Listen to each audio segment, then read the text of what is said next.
Sejam muito bem-vindos ao Bratancast, o seu podcast semanal, onde a gente vai falar sobre saúde, longevidade, gestão, espiritualidade. E hoje eu tenho aqui do meu lado a minha dupla. Andrea Ribeiro Bratan. Muito bem-vinda! E hoje o nosso bate-papo vai ser um bate-papo entre nós dois. A gente vai trazer para vocês aqui, né, algumas coisas, a origem de como se formou o método, como que é a visão de gestão, parte estratégica. Vai ser um bate-papo para justamente tirar algumas dúvidas das pessoas que acompanham a gente e às vezes têm dúvidas, querem saber, né? Também para a gente mostrar algumas fofocas que a gente sabe que as pessoas adoram saber, os bastidores. Então esse episódio de hoje é dedicado para você que adora para saber as novidades, saber como que a visão estratégica é feita, e para você também que gosta aí de uma fofoquinha, esse episódio é para você.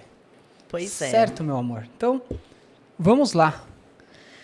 Vamos lá. Uma pergunta que as pessoas perguntam muito é a respeito do método Bratan. De onde surgiu, como surgiu e o que é o método Bratan. Estamos aqui com o Bratan, Dr. Bratan. Explique pra gente. Vamos lá. Então, esse método surgiu assim, da seguinte forma. Se a gente ficar entendendo, né, como que a gente, né, como que a gente trata os pacientes, a visão é muito simples. O paciente tem uma doença, a gente vai lá e vai tratar e vai dar uma medicação para o paciente. Só que, olha que interessante, se a gente pegar dois pacientes que têm o mesmo estilo de vida, tá? E por acaso eles desenvolverem o mesmo tipo de câncer no mesmo órgão, tá? E do ponto de vista da patologia, você vai lá, faz uma biópsia e você entende que é o mesmo tipo de câncer, é o mesmo tipo de célula que está causando aquilo. E você oferece o tratamento, oferece lá a quimioterapia, o processo de tratamento para os dois pacientes. E aí, os dois fazem o tratamento, um cura e vive a vida muito bem, nunca mais a doença aparece, e o outro a doença retorna. E aí, como que a gente explica isso? Então, do ponto de vista tradicional da medicina, a gente entende o quê? Existe uma medicina baseada em evidência. Hoje em dia existe uma estatística que 70% ali vai curar, 30% vai recidivar. Em alguns casos a gente vê que essa porcentagem é até invertida, né? A taxa de cura é de 30% a 40%, a recidiva é 70%. Enfim, o que eu quero dizer com isso? Que quando a gente entende que a medicina está baseada em evidências, que uma porcentagem vai curar e a outra vai recidivar, e a gente engole que não, está tudo bem, né? É dessa forma, porque a estatística mostra isso, a gente não está olhando para o ser humano como um todo. Na verdade, o que está acontecendo é que a gente está tratando a pontinha do iceberg, a parte mais importante, né, que é o que está escondido, que não é abordado, é pouco, como se diz, enfatizado, que é a parte emocional, está sendo deixada de lado. Então, pensando nisso e entendendo que quantas vezes, né, a gente tem pacientes que estão doentes, que recebem tratamento e esses tratamentos não são eficazes, foi pensando nisso que a gente começou a mudar a abordagem no instituto.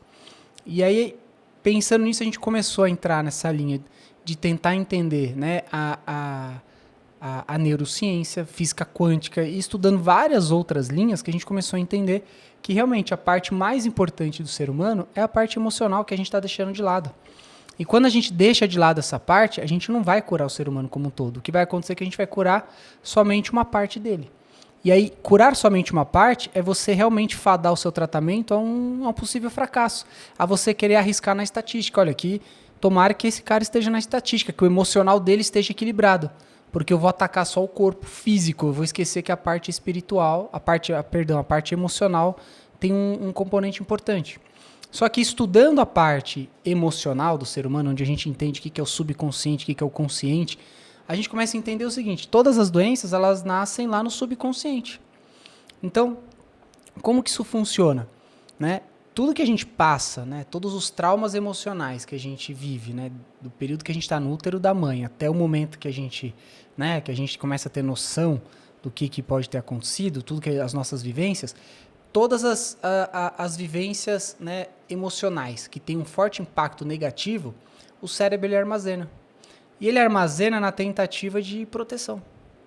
Então, o que eu quero dizer com isso? Que se você passa por um processo, uma perda, né, tem uma morte de um ente querido, o teu cérebro guarda esse evento. Na tentativa de te proteger, ele abstrai aquilo, guarda numa gaveta lá no seu subconsciente e lá fica lá guardado.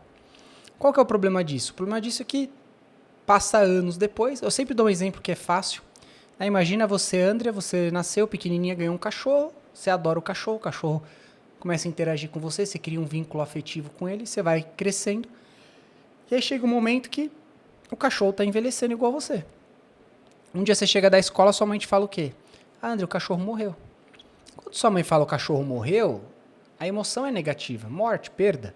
Então o teu cérebro pega aquela emoção e ele armazena rápido numa gaveta do subconsciente na tentativa de autoproteção. E ficou lá. Tanto é que muitas vezes a gente passa por perdas, a gente vai no enterro de algum familiar, e alguém fala assim, você viu que fulano estava lá, ciclano estava lá? Você fala, nossa, eu nem vi ninguém. Parece que eu desconectei naquela hora. E é verdade, como se fosse um estado, de choque. Sim. Você desconecta. E aí, o que acontece? Bom, passa os anos, você já está com 20 anos de idade, e aí um belo dia, você chega lá na sua mãe fala assim, lembra o tio Zé? O tio Zé morreu. E aí, fala, tio Zé morreu? Né? O que isso tem a ver? Bom, pra você, o tio Zé não tinha nem relevância. Fala, mãe, quem que é o tio Zé? Não lembro dele. Não tem, né? Você não tinha empatia, não tinha contato. Você não lembra, você não vai no enterro, não tem nem vínculo pra você. Só que passam uns dias da morte do tio Zé, você fica estranha. Puxa, eu me sinto mal, tô mais cansada, fico mais ansiosa, não sei. Acho que eu tô estressada. E o que isso tem a ver? Tem a ver que é o seguinte, na hora que sua mãe falou, o tio Zé morreu, teu cérebro fez assim, morte. Opa! Ele conecta exatamente na morte do cachorro, que também não foi solucionado. O arquivo morte tá todo mundo na mesma gaveta lá do subconsciente. E ele conecta um evento que tem uma alta quantidade de energia, porque era sentimental para você, que era o cachorro. Ele conecta com a morte do tio Zé, que não tinha relevância para você. Faz essa conexão. E essa conexão sináptica gera um curto-circuito cerebral. E o que é esse curto-circuito? Nada mais é do que uma mudança química repentina dos seus neurotransmissores. Então, tem uma bagunça química no teu cérebro. O nível de vasopressina sobe, cortisol sobe, dopamina cai, serotonina cai. Muda toda aquela química do teu cérebro. E aí, né, o que isso vai repercutir no seu corpo? Os neurotransmissores não ficam parados no cérebro. Né? O primeiro grupo de células que mais tem receptor para neurotransmissor são os neurônios mesmo. Mas o segundo grupo de células que mais tem receptor para neurotransmissor é o sistema imunológico, por exemplo. Então, quer dizer, dependendo das tuas emoções, você vai ficar mais gripada, menos gripada. Olha, que interessante. Vai ficar mais resfriado, menos resfriada. Tem pessoas que falam, é só ficar estressada que estoura um herpes. Exato. Entendeu? Gastrite. Vem a gastrite, meu intestino não funciona direito. E o que isso tem a ver? Que Dor de cabeça, muito comum. Enfim, os neurotransmissores eles vão caminhar no seu corpo como um todo. E é essa mudança química que vai gerar doença física. Só que num primeiro momento, essa mudança química repentina, ela vem chamada de ansiedade, depressão, medo, compulsão, pânico, de estresse.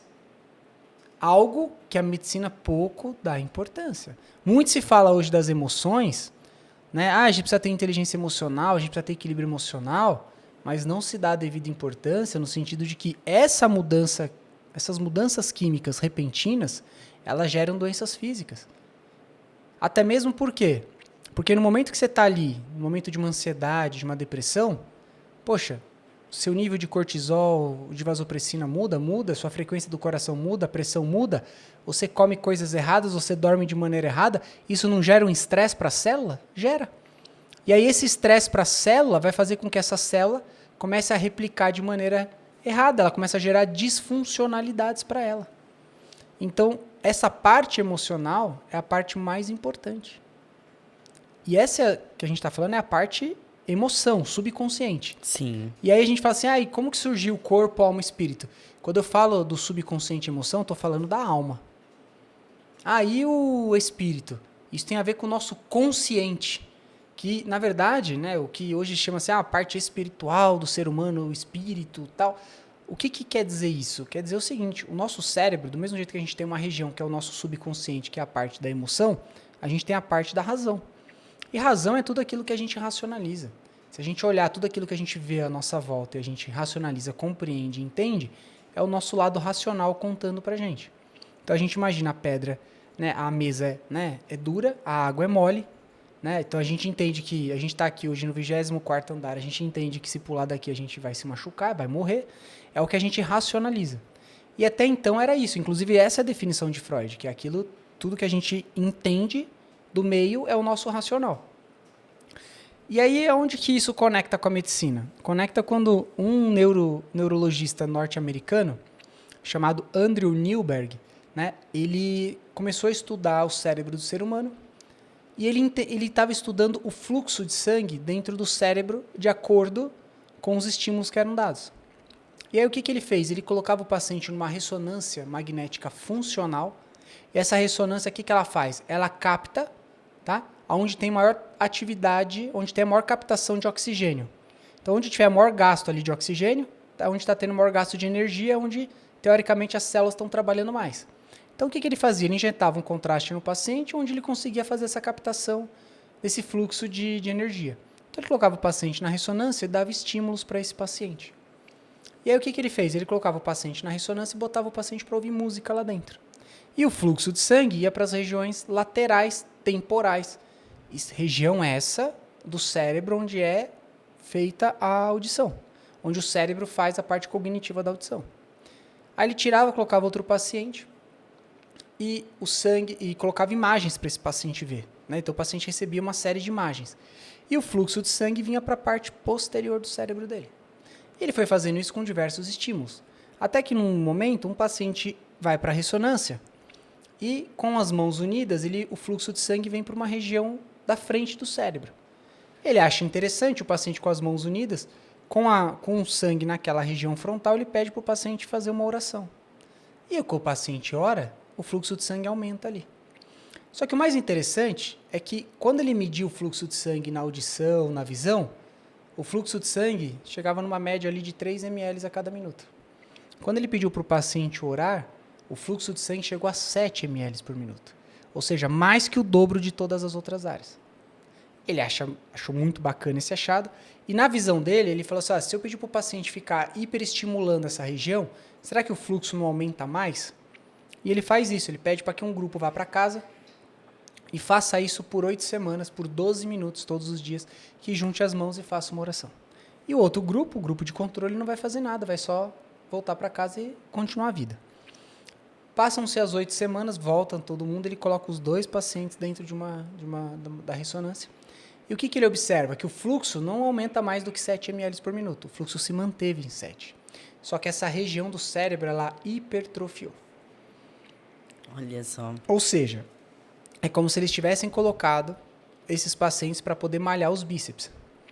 E aí eu te pergunto assim, se você malhar só o seu bíceps por 8 semanas, vai aumentar a região do músculo? Vai. Claro.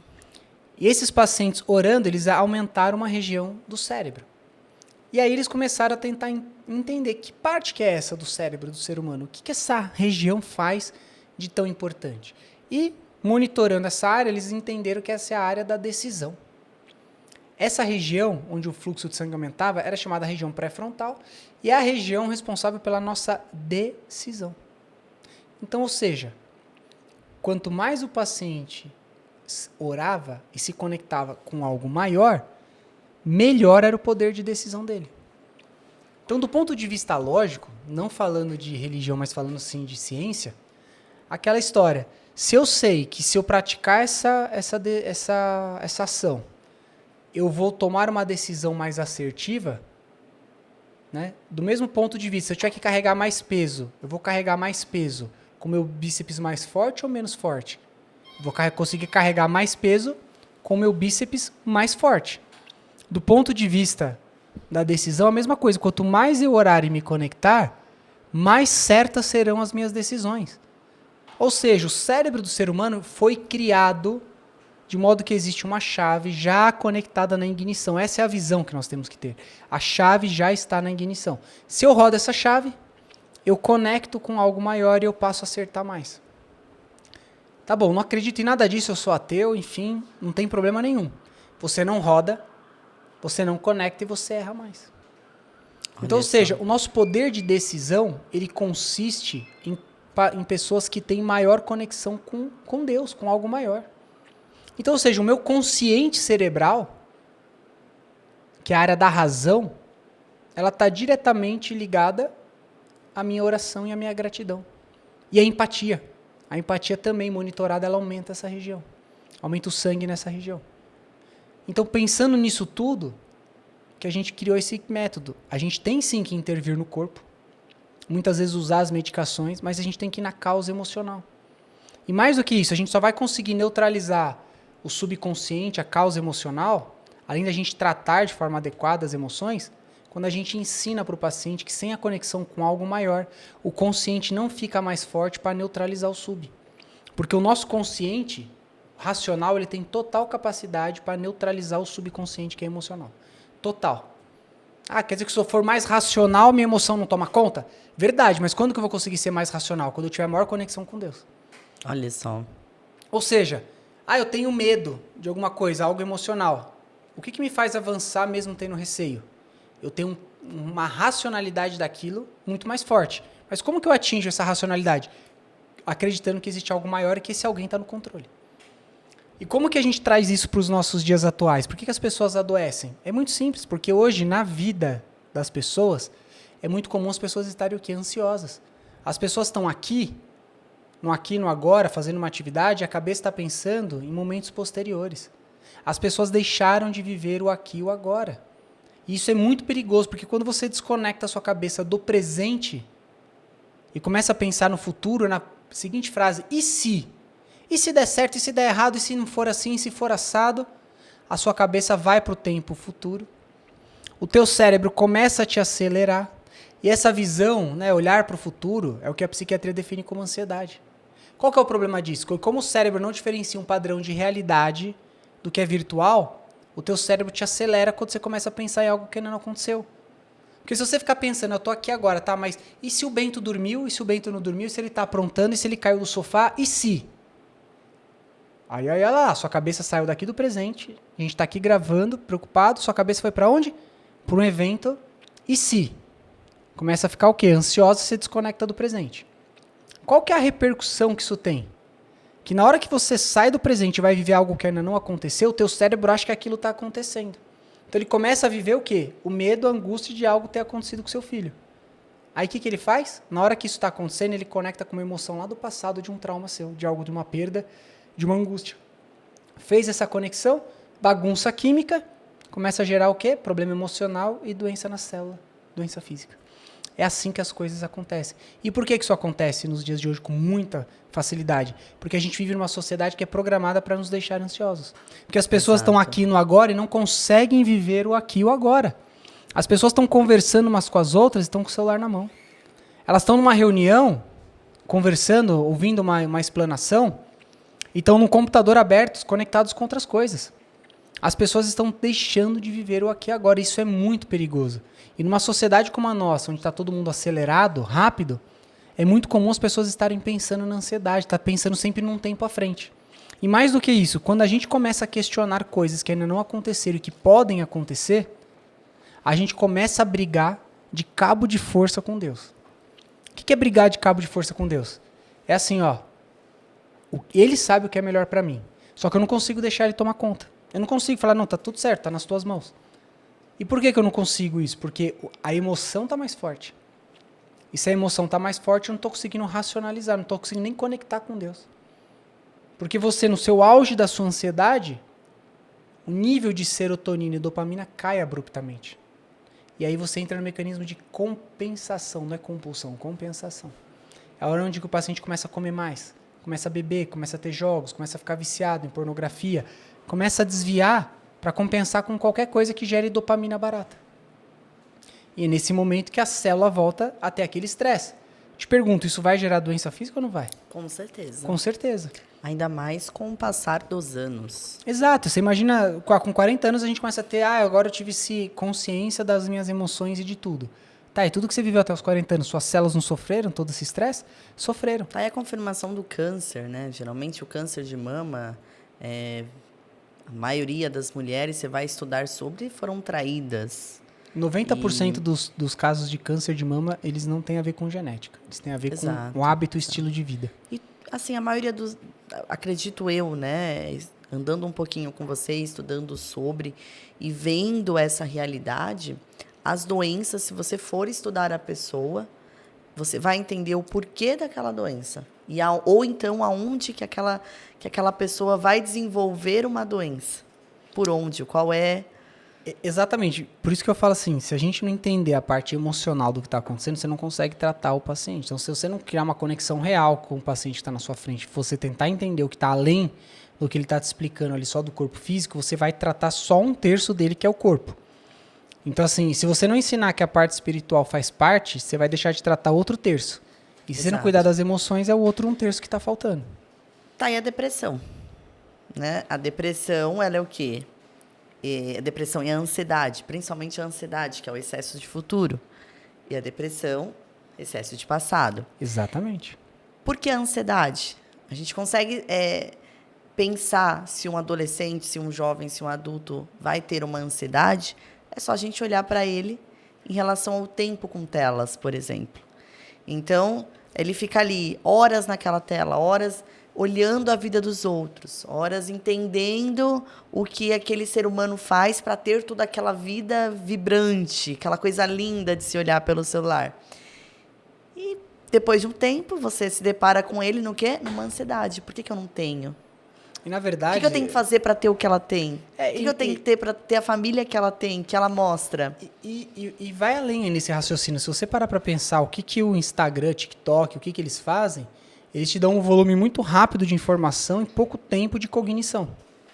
Então você fica ali, né, virando rápido aquelas informações, você não aprofunda em nada, você fica sempre na parte superficial. E quanto mais você roda aquilo mais rápido, né, você vai girando aquilo rápido, você não tem conexão, você não tem empatia, você não está gerando nada ali. Só que o que você está gerando ali? Você fica gerando o quê? A ânsia de encontrar algo que vai te prender. Até chegar numa coisa que você olha e consegue focar, mas você não consegue aprofundar nisso daí. E aí você está fazendo uma coisa que é muito perigosa. Você está ficando horas ali numa tela e você está deixando o que ali tomar conta? A parte emocional. Ah, o que é gostoso de comer? Onde que é gostoso de viajar? O que é gostoso de fazer? E essa é uma das doenças, né? Então, você consegue prever alguém que vai ter uma ansiedade futuramente. Assim como você consegue prever também alguém que vai ter uma gastrite. Se olha alguém muito nervoso, alguém muito estressado, alguém que tudo é um problema e que tudo xinga, em anos você vai olhar para ela, ela vai estar com uma gastrite. E assim vai, você consegue se deparar com as doenças a partir dos hábitos daquela pessoa. Exato, porque é o que a gente está falando aqui, exatamente. Essa pessoa que está ali estressada, está nervosa, a parte emocional dela está toda bagunçada. Se ela está irritada, está nervosa, ela está estressada... E para essas doenças mentais, espirituais, que as pessoas procuram para tê-las, né? Para desenvolvê-las, vamos dizer assim, existe a cura? Existe. Eu falo que assim, a cura vai do paciente que quer se curar. Porque assim, eu como médico, o que eu posso fazer? Eu posso equilibrar a parte física que está distorcida, está em desequilíbrio, a gente consegue ajustar essa parte química do paciente. Mas se esse paciente não se predispor a aumentar esse poder de conexão com algo maior, onde a parte espírito vai ficar mais forte, onde o consciente vai ficar mais forte, a emoção nunca vai ser desligada. Hoje o que acontece é que o subconsciente fica forte e o consciente fica desligado. E a gente tem que inverter isso. E para inverter isso tem que ensinar o paciente, se você não aprender a se conectar de forma diária com algo maior, nada do resto faz sentido, porque eu vou conseguir equilibrar a tua parte física. Porém, o teu emocional, daqui a pouco o fiozinho encosta, daqui a pouco você vive uma experiência onde vai abrir um trauma do passado de novo, e aí vai conectar o fio e o problema físico volta. Então, ou seja, eu consigo regular o teu físico, mas eu preciso que você conecte para o seu consciente ficar forte. Por quê? Porque aí a gente diminui a potência do emocional. A potência emocional fica baixa. O subconsciente não consegue controlar, porque o consciente é muito mais forte. Exato. E isso é fácil da gente entender. Porque se o consciente é forte, que é essa conexão com algo maior, eu estou irritado, estou nervoso por quê? Estou preocupado com o quê? Se eu estou realmente caminhando dentro das coisas... Que é o que falam da inteligência emocional hoje. A inteligência emocional é uma das ferramentas. Mas se você parar para pensar assim, se eu ficar conectado com algo maior, eu faço minha parte, eu estou lá, né? Eu fiz todo o meu planejamento, fiz todo o direcionamento da minha empresa, fiz tudo que eu podia, está tudo organizado. Eu estou dentro do propósito da minha empresa. Eu estou conectado com algo maior... Eu vou ter que ter medo, preocupação, irritação de algo não dar certo, porque não faz sentido. Então esse emocional não consegue te abalar. Você não fica ansioso e preocupado, porque você sabe que existe algo maior que está no controle, que está resolvendo. E que também não é só o espiritual. Eu tenho minha parte técnica que eu faço, tenho o espiritual que está trabalhando junto. Tem os 3 pilares. Se- E é isso tá- importante nisso as pessoas terem consciência de que o método Bratan, ele não caminha só com a ajuda clínica médica. Não, é muito Ele além. caminha com outros pilares, né? Por isso que eu falo para em paciente, se ele relação não... à psicologia, em relação à nutrição e em vários outros, é importante a ajuda, né? A equipe multidisciplinar. Não existe uma ajuda ali, tem um paciente que chega a falar, o doutor vai me ajudar. Até é importante dizer em relação à sua cura, né? Eu digo da obesidade, foi em relação também aos 3 pilares. Não foi o emagrecimento, a perda dos 40 quilos, não foi em relação somente ali ao lado de emagrecer físico. Foi em relação ao pilar mental, ao pilar emocional e ao pilar espiritual. Foi algo que você precisou tratar e que durou o quê? 1 ano e meio. Então, é importante as pessoas saberem desse tempo. Existe um tempo para cada pessoa e esse tempo ele não é curto.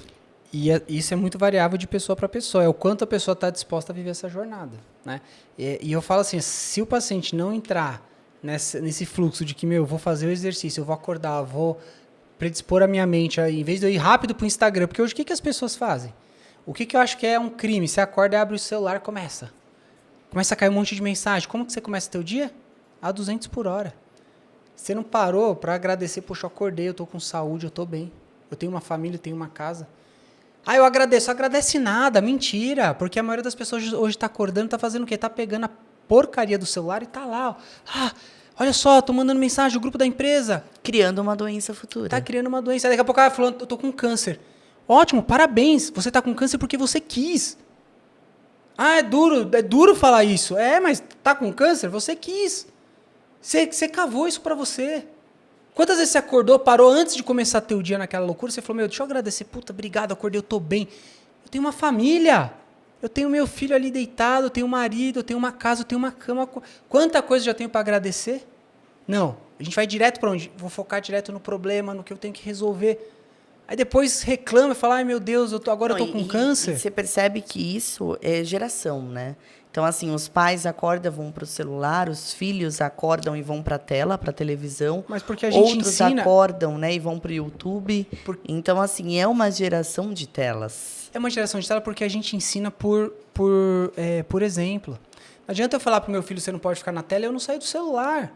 Porque qual que é a imagem que eu passo para ele? Ficar na tela. E por isso uma geração com um índice de doença de depressão e ansiedade muito alta. O maior índice de suicídio está nessa geração de agora, dos 16 aos 25 anos. Tá aí o SUS agora, para quem tem dúvida, depois eu já coloquei isso no meu Instagram, o SUS divulgou agora dados reais. E esses dados, para vocês entenderem, não é da minha experiência do meu consultório, são dados do Brasil inteiro, né, feitos com diagnósticos por especialistas da área da psiquiatria. O que eles estão mostrando?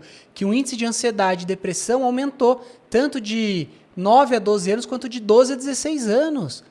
Aumentou mais de 700 vezes o índice de ansiedade e depressão, dos 12 aos 16. Então, peraí, é uma geração que está doente emocional.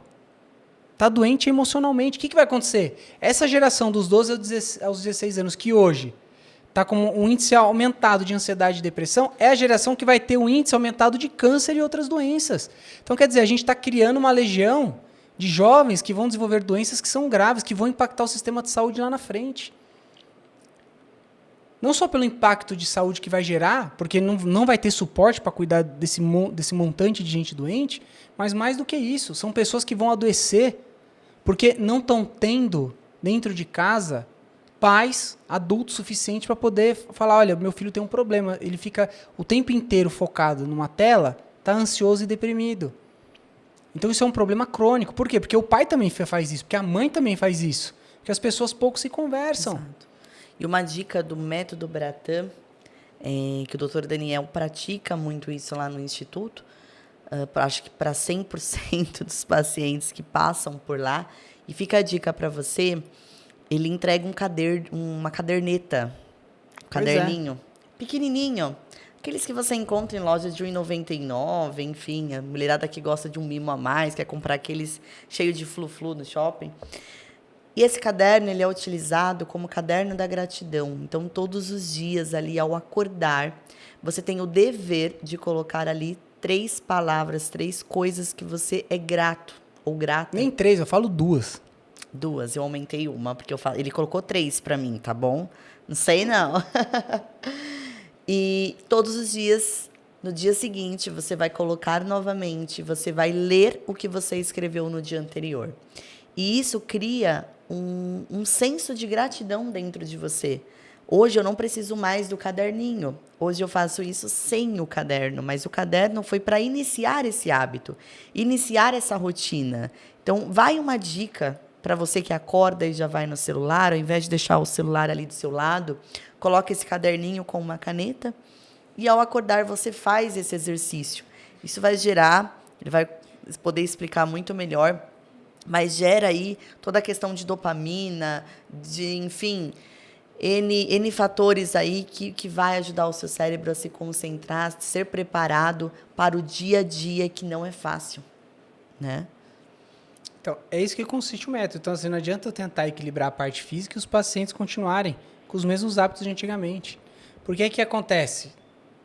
Eu vou equilibrar isso por um tempo, só que vai ficar algo que não é sustentável para ele. A intervenção do médico ela tem que ser pontual e não criar uma dependência. É possível a gente viver sem depender de remédios? É possível. O problema é, eu quero, porque isso não é para todo mundo. Eu quero, eu consigo? Consegue. É um processo, é uma jornada. Vai aceitar as tarefas? Vai aceitar as tarefas? E são tarefas simples, como caderno. Tem paciente que você entra com livros. Tem paciente que volta e fala, você escreveu no caderno? Amigo, você não vai melhorar. Entendeu? O método Bratan é milagroso. Não, e outra, é assim, ó, eu consigo fazer 1/3 do tratamento. 2/3 é por conta do paciente. E aí, assim, é autorresponsabilidade. Minha vida continua uma porcaria. Eu digo que 40% é a nossa responsabilidade, que são os tratamentos que nós temos dentro do instituto. Mas 60% é a responsabilidade do paciente, que era o quê? Realizar as tarefas de casa. Exatamente. E assim, tem milagre? Não tem. O que a gente consegue, enquanto instituto, parte científica, técnica, a gente consegue pegar o que tem de mais moderno, o que tem de mais atual hoje dentro da medicina funcional integrativa e proporcionar isso para o equilíbrio do nosso corpo. Sim. Só que se o paciente não estiver disposto a curar a parte emocional e mais do que isso, não conectar a parte consciente, racional do cérebro dele, exato, o tratamento fica aquela coisa, é sempre enxugar gelo. E eu falo ao paciente, eu nunca vou ser uma estrada na tua vida que você vai ficar andando e eu vou estar te carregando. Eu sou uma ponte, eu vou te levar do A para o B. E se você não quiser mudar, eu não vou ficar sendo essa ponte eterna para a tua vida. Eu vou entrar, vou fazer uma intervenção. E se você não quiser viver a jornada de transformação, você está no médico errado, porque isso não é a medicina que eu quero praticar. Qual que é a nossa ideia? Ajudar e transformar e agregar. Aquele paciente que não tem a vontade de se ajudar, que quer ser carregado, eu falo que esse método não é para ele. exato. Porque a gente precisa fazer com que os pacientes tenham autorresponsabilidade, queiram viver a jornada, se transformar e mudar e não ficar dependente dessa medicina que a gente vê hoje em dia, que é a medicina do remendo.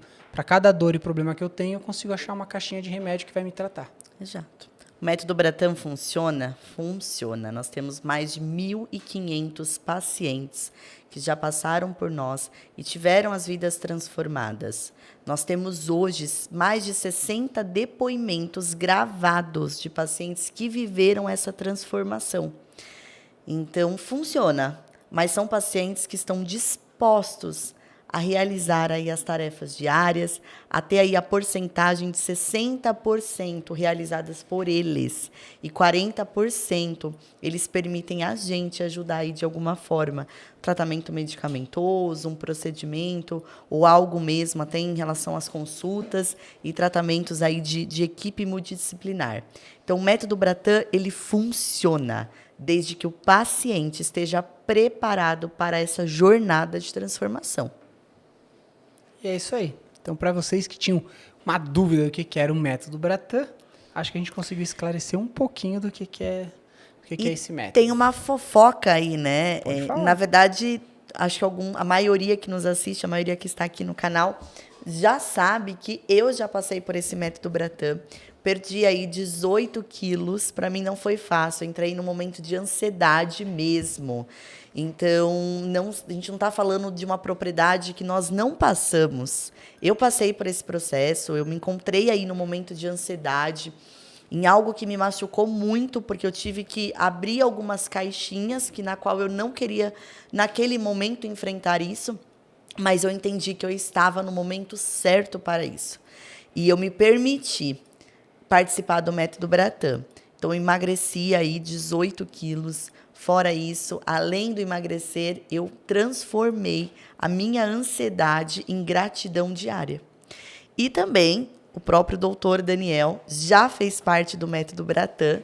Quem não sabe, vai lá no Instagram, procura lá a história dele. O doutor Daniel também emagreceu 40 quilos. Então, a gente não aplica nada do que a gente não vive. Então, o método Bratan, antes de funcionar para os nossos pacientes, ele funcionou na nossa casa, no nosso lar. É isso aí. Então, acho que a gente contou um pouquinho aqui do que é esse método que muita gente pergunta, o que vocês fazem de tão diferente? A gente vai entrar numa área que a medicina costuma não entrar, não costuma abordar e costuma ignorar. Então, o nosso foco principal é esse. A gente vai na causa do problema, a gente não vai agir na consequência, a gente vai agir na causa. Resolveu a causa? Todo o restante entra em perfeito equilíbrio. Exatamente. Certo? Gente, essa foi só, né, uma pontinha do episódio. A gente vai gravar mais, continuando aí com a parte de gestão, parte estratégica. Né? Para você que gosta, né, do nosso conteúdo, clica aqui, se inscreve no nosso canal aí no Bratancast, ativa os sininhos para receber, né, as notificações dos próximos conteúdos. Não perde tempo, entra no nosso Instagram, @doutor.danielbratan, @andrearibeirobratan. Começa a seguir a gente aí para mais conteúdos, tá? A gente vai colocando conteúdos aí semanalmente. E se tiver alguma dúvida, né, algo que você queira perguntar, coloca aqui nos comentários que a gente vai estar respondendo, certo? Bom, gente, esse foi o episódio de hoje. A gente vai estar na próxima semana aí com mais conteúdo. Então não perde não, fica atento. Um beijo, fiquem com Deus e até a próxima.